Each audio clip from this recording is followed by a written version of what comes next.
Fala galera! Estamos aqui mais um dia analisando as finais da NBA. Jogo 3 aconteceu ontem, no domingo, a gente tá gravando isso na segunda, você tá ouvindo na terça, e logo mais tem jogo 4. E sexta-feira vai ter jogo 5 porque o Miami venceu o jogo 3. Será que a gente zicou o Lakers, Felipe?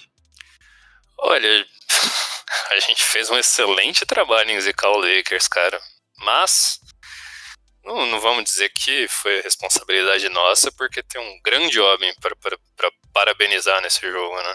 Que jogo incrível do senhor Jimmy Butler, né, Felipe? Eu acho que é uma das melhores atuações que eu vi em playoffs. E eu não acompanho há tanto tempo assim ao vivo, mas caramba, tudo que ele fazia caía, né, Felipe? Na verdade, tipo, até os analistas mais antigos e os jogadores, tudo, muita gente acaba concordando aí que essa foi uma das performances individuais em uma partida de final mais dominantes de um jogador, né? Foi um absurdo, cara. Pra você ver que o Jimmy Butler foi apenas o terceiro jogador e conseguir um triplo-duplo com mais de 40 pontos numa final de NBA em toda a história. Apenas dois outros jogadores além dele fizeram isso, que foi o LeBron James em 2015 e o Jerry West em 69. Aliás, os dois perderam as finais que disputaram, né? Não sei se isso significa alguma coisa, mas... se colocar o recorde, né, o win-loss desses caras já não fica muito favorável. Mas ainda assim, tipo, a gente tá falando de uma performance aí, por exemplo, do Jerry West, que foi tão absurda que ele foi MVP das finais mesmo perdendo. Com certeza, com certeza.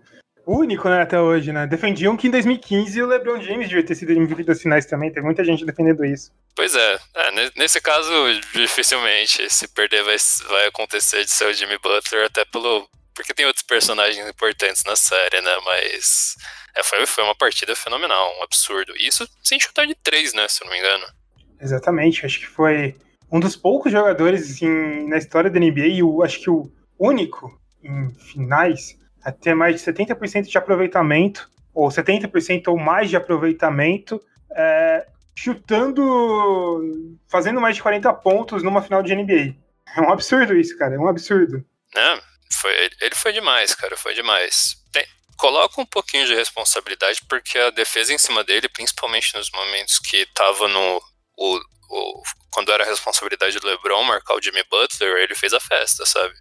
Só trazendo o dado que eu falei, Felipe, o triplo-duplo do Jimmy Butler com 40 pontos e 70% de arremessos fez apenas o 7º jogo na história da NBA em regular season aos playoffs que isso aconteceu, que é um triplo-duplo com mais de 40 pontos e 70% dos arremessos.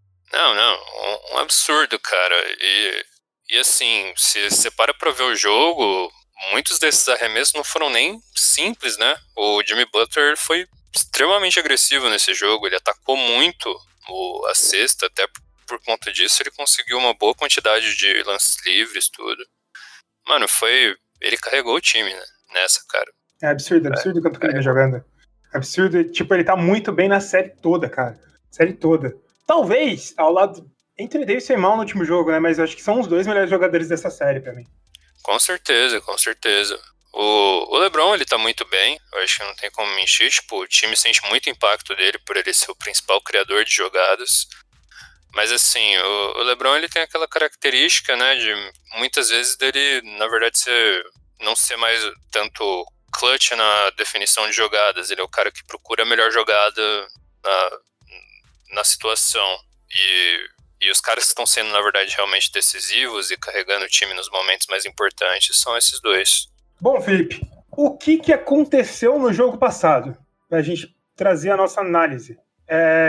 Uma coisa que eu percebi vendo o jogo é que o garrafão, principalmente quando o Heat estava atacando, não estava sendo defendido. Eu não consigo afirmar 100% porque...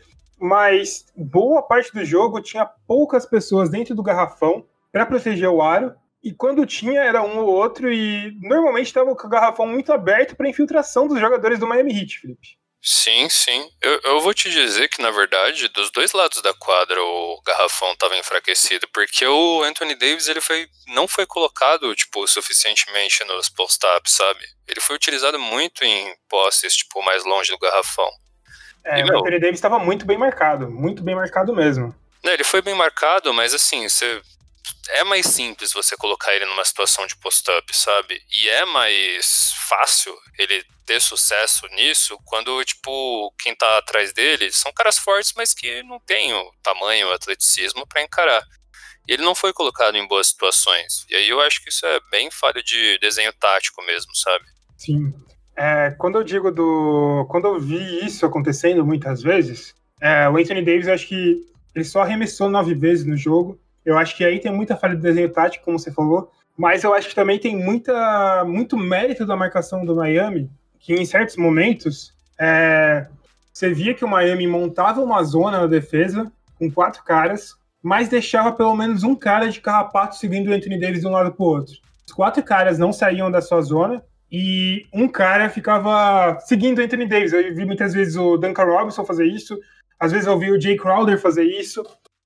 Então, eles não possibilitavam que o Anthony Davis recebesse a bola em algumas ocasiões favoráveis para ele. Óbvio, não foi um jogo bom do Anthony Davis. O Anthony Davis arremessar só 9 bolas em um jogo é muito pouco de qualquer forma. Sim, tem o fato que ele teve problema de falta muito cedo, né?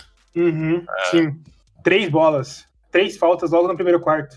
Pois é, isso limitou bastante, eles sabiam que ia precisar ele na corrida mais longa. E aí, o que machuca muito é que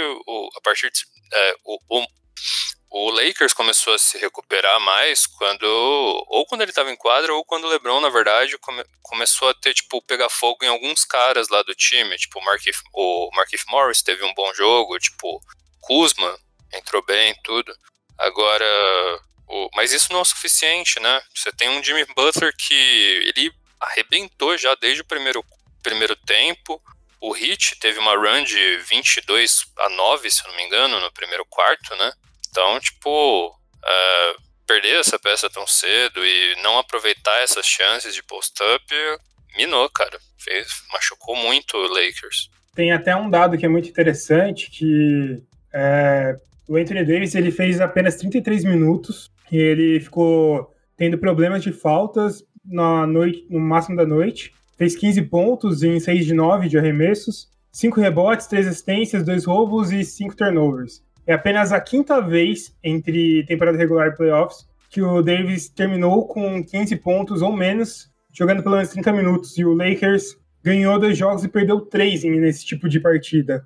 Então aí dá para perceber bastante o papel do Anthony Davis para as vitórias do Lakers. Pensando no ataque do Heat, Meyers Leonard e principalmente Kelly Olynyk, que fez um jogo absurdo, tá jogando muito bem nessa série, Kelly Olynyk. Ele é um dos motivos do Heat ainda estar em jogo. Eles são jogadores que se movimentam mais, são pivôs em teoria mais móveis, não são pivôs preparados, e eles iam muito para fora do garrafão. O Anthony Davis normalmente acompanhava esses caras, e isso deixava uma zona livre para infiltração do Miami Heat. Se você pegar e ver alguns melhores lances do jogo, você vai ver muitos pontos de jogadores do Miami Heat fazendo pontos na área pintada sem ninguém marcando, que é umas trocas rápidas que eles fazem, sobra um, ele entra e recebe o passe. Isso, e quando a bola tem que ir para esses caras, né, principalmente o Kelly Olynyk, o Meyers Leonard, ele nem, até mesmo nessas situações, ele, por exemplo, no último jogo ele jogou cerca de 12 minutos, mas o Olynyk ele machuca, né, ele tá chutando bem de 3, ele tá aproveitando os stretches que ele tem, e tá garantindo o valor dele. E ele tem um contrato bom, né, de 11 milhões. Então, tá fazendo valer o seu valor. Não duvidaria do Spoelstra aproveitar ele, potencialmente se o Ban, estão falando que o Ban pode voltar na próxima partida, né, dele testar algumas formações com os dois jogando junto. Faria sentido e não seria necessariamente ruim, né? Porque ele abre muito bem essa quadra, muito bem a quadra. E isso acaba confundindo um pouco o Lakers na defesa, porque quando bem executado esse movimento, não vai adiantar você colocar um Dwight Howard para acompanhar, porque a gente já viu no primeiro jogo da série que eles atacam bastante Dwight Howard nas trocas, e também ia sobrar algum arremessador muito bom para fora do perímetro. Quando você tira o Davis para acompanhar esses caras por fora, acaba tendo esse problema também, porque os jogadores do Miami Heat são muito rápidos. O Giancarlo Giampietro, ele destacou uma das falas do David Fisdale no podcast, que o David Fisdale falou que a chance do Miami é girar seu ataque o quanto mais rápido puder, com deslocamento constante de Hero, o Robinson e o Olynyk e o Myers Leonard abrindo. A defesa do Lakers é excelente com caras grandes, compridos, mas pode ser vulnerável lateralmente. E a gente viu muito disso acontecer no jogo. Muito disso acontecer no jogo. E eu vou te dizer que a volta do Ban deixaria isso muito mais perigoso, porque o Heat tá hoje com essa limitação de que tá acostumado muitas vezes do Ban fazer o passe, ser um passador de qualidade, de costas para cesta, e dos caras conseguirem se movimentar nos arredores. Se ele coloca o Ban para jogar com o Olynyk, você coloca mais um cara perigosíssimo de trás do perímetro, que chama atenção e pode, tipo, abrir espaço pro Hero correr, pro Duncan Robinson correr, sair também e abrir espaço pro Jimmy Butler infiltrar. Então a volta do Ban seria, tipo, a possibilidade que o Spoelstra tem de dar um nó no Frank Vogel. Puta, eu não sei o que fazer, velho, não tem. Os caras correm, gira pra dentro, gira no perímetro, não tem resposta, sabe? Então... Exatamente. Outra coisa que eu acho que aí traz uma falha muito grande do Frank Vogel, o Jimmy Butler estava quente o jogo inteiro, do início até o fim do jogo, né? Sim. Absurdamente. E nenhuma vez você via dobras no Jimmy Butler, cara. Nenhuma. Essa foi pesada, cara. Pesada. Como que um cara consegue fazer 14 arremessos em 20 e não é dobrado, cara? Como isso? Ele não era dobrado nem nos pick and roll, sabe? Tipo, porra, é a situação mais propícia de você crowdear o cara. Tipo, você larga o cara que for fazer o roll e pega o Jimmy Butler quando ele ficar com a bola, mano. Mas em nenhuma situação, cara. Impressionante. Eu fiquei... Isso é uma das coisas que eu acho que a gente pode colocar isso muito na conta do Frank Vogel, isso. Não ler o quanto que eles estavam conseguindo infiltrar dentro do garrafão. Tudo bem que eu acho que no segundo tempo isso até mudou um pouco. O Frank Vogel aplicou uma espécie de zona ali e deu uma parada nas infiltrações, mas ainda eles tinham bons arremessadores. Então a defesa por zona não funciona tão bem assim com o Miami Heat, porque a defesa por zona normalmente você tende a deixar espaço livre no perímetro para arremessos, e isso não funciona com o Miami Heat. Sim. E uma coisa que você comentou no começo também, que eu acho que pegou muito, foi a maneira com que o Miami Heat jogou a defesa nesse jogo. Tipo, intensidade, organização foi diferente dos dois primeiros. Tanto que eles causaram um festival de turnover. Acho que a maioria até aconteceu logo no começo do jogo. Sim. Por exemplo, que isso que a gente falou, que eles estavam muito bem na infiltração, no jogo 2, o Heat perdeu em pontos dentro da área pintada, que é o ponto dentro do garrafão, 56-46, com o Bam Adebayo fora. Mas nesse jogo, o time dominou muito bem, tanto na defesa quanto no ataque, que fez 52-34. Isso muito tem a ver pelo fato do Davis não ter conseguido fazer um grande jogo e tal, mas mesmo assim, é absurdo. Pois é, cara, tem muito ajuste. Se o Ban voltar, realmente, tipo, o Frank Vogel vai ter uma dor de cabeça maior ainda, mas ele provou que consegue se ajustar bem. Tipo, se eu não me engano, ele foi na série contra o Denver, mesmo quando tava ganhando de 2-0, ele promoveu mudanças, sabe? Não deu exatamente muito certo, mas até porque o time perdeu. Mas, assim, ele gosta de testar, ele gosta de, tipo, fazer um movimento, e agora é um movimento propício para fazer algumas mudanças. Danny Green não funcionou de maneira alguma. A gente teve um jogo abaixo do KCP nesse jogo. O KCP não foi bem. Sim, o Dwight não funcionou de maneira alguma também. Então, tem ajuste para fazer e preocupação se a gente voltar aí. E trazendo outro ponto que é importante, que a gente falou bastante no jogo 2, que o Anthony Davis dominou os rebotes ofensivos, e os pontos de segunda vez também foram importantes para o Lakers conseguir pontos de segunda vez, né? Pega o rebote ofensivo e faz o ponto.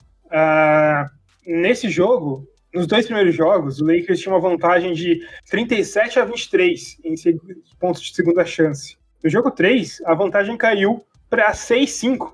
Isso é outro fator que decidiu o jogo, porque a defesa no perímetro podia estar dando rebotes ofensivos, foram 11 rebotes ofensivos cedidos nessa partida para o Los Angeles Lakers, e na partida passada foi 16, então, tipo, foi uma diferença um pouco grande, mas não tanto, assim, tipo, cedeu bastante rebote ofensivo de qualquer forma, mas eles conseguiram defender esses pontos de segunda chance também, porque por mais que você pegasse o rebote, como você faz na defesa por zona, eu acho que muitos desses rebotes são rebotes mais longos, então não tá fácil de conseguir converter lá embaixo, né, Felipe? Sim, com certeza.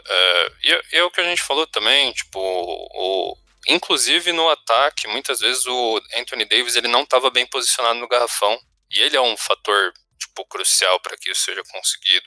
Uhum. Tem um ponto bem interessante do Heat também nessa partida, que por mais que ele não tenha necessariamente ajudado tanto no volume ofensivo, ele chamou bastante atenção. Acho que o Frank Vogel se preocupou até excessivamente com o Duncan Robinson em alguns momentos, mas ele talvez tenha feito uma das melhores partidas defensivas dele, né, pelo Heat. Tipo, Sim.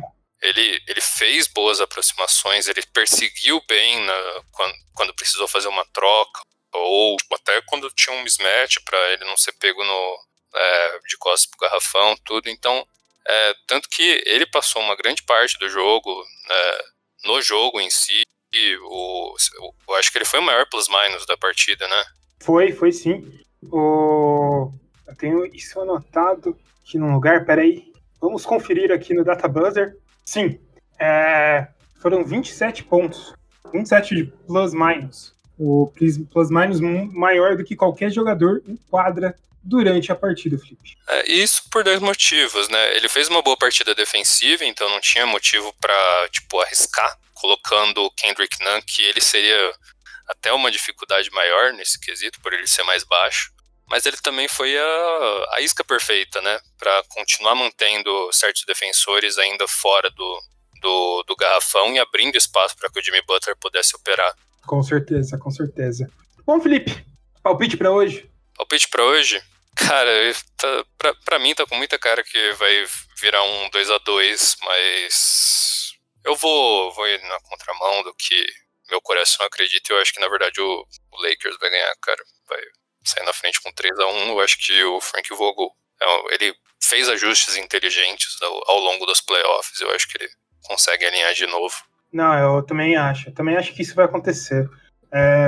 O Frank Vogel talvez não seja um cara que faça tantos ajustes dentro do jogo, mas de uma partida para outra ele consegue fazer muito bem isso, cara. Eu acho que isso vai acontecer. Sim, e tem o fator de ter, tipo, um cara bem organizador nesse sentido, um líder, LeBron James, que sabe identificar, tipo, onde que errou nos últimos jogos, então isso ajuda bastante também.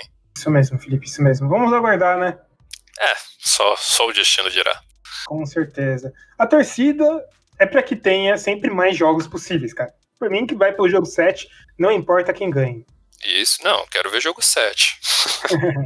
Bom, é isso, galera. Continue acompanhando a gente. A gente está de volta aqui, possivelmente na sexta-feira, Felipe? Ou na quinta? Ou na sexta ou na quinta-feira? Para falar do próximo jogo. Falou, galera. Tamo junto. Valeu!